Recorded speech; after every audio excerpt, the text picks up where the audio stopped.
महामृत्युंजय याग संपन्न होत असताना त्याच्यामध्ये यंत्र, तंत्र आणि मंत्र या तिन्हीचं पूर्णपणे सानिध्य त्याच्यामध्ये लाभलं जातं.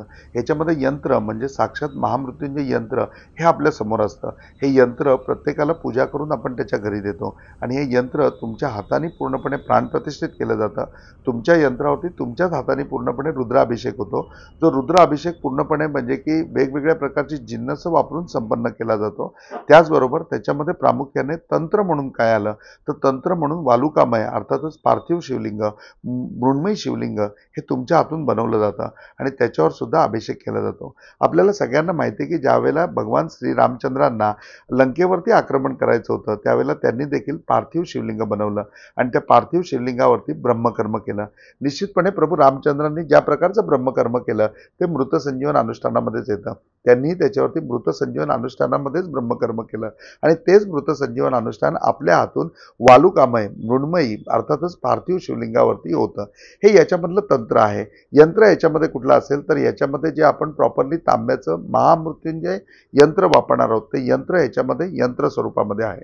म्हणजे या यागामध्ये यंत्रही आलं, या यागामध्ये तंत्रही आलं आणि मंत्र म्हणजे साक्षात महामृत्युंजय याग, या महामृत्युंजय मंत्र तोही अर्थातच मृत संजीवनामधला ओम भूर्भुवः स्वाहा त्र्यंबकमिजामहे सुगंधिं पुष्टिवर्धनम उर्वारुकमिव बंधनात मृत्योर्मोक्षी यमामृताच ओम हौम झुम सहा अशा प्रकारे पूर्णपणे संपुष्ट लावून त्या संपुष्टामध्ये पूर्णपणे हा कंप्लीट केला जातो. तर अशा प्रकारचं पुनश्चरण, अशा प्रकारचं संपुट लावून पूर्णपणे त्यामध्ये केलेलं आपल्याला रुद्राभिषेक हा पूर्णपणे पार होतो, पूर्णपणे संपन्न होतो.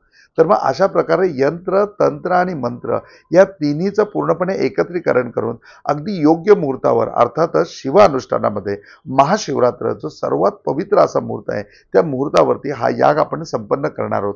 एरवी याग केला तर फक्त एका यागाचं पुण्य लावेल, एरवी याग केला तर फक्त याग होईल, पण ज्या अनुष्ठानामध्ये आपण याग करतोय ते मृत संजीवन आहे. त्याच्यामध्ये यंत्र, तंत्र, मंत्र तिन्हीचा आपण वापर करणार आहे. त्याचबरोबर 108च्या संख्येने तो संपन्न होणार आहे. याच्यामध्ये एक याग तुम्ही केला पण पुण्य मात्र 108 यागाचं मिळणार आहे, जे आयुष्यभराकरता तुम्हाला मोर दॅन सफिशियंट आहे. तेव्हा या सगळ्या गोष्टीची प्राप्ती करून घेण्याकरता आपण सगळ्यांनी महामृत्युंजय यागाकरता यावं. तंत्र, मंत्र, यंत्र या तिन्हीच्या माध्यमातून या यागाचा, या अनुष्ठानाचा अगदी पूर्णपणे लाभ करून घ्यावा आणि आपलं जीवन आनंदमय करून घ्यावं. ओम साईराम.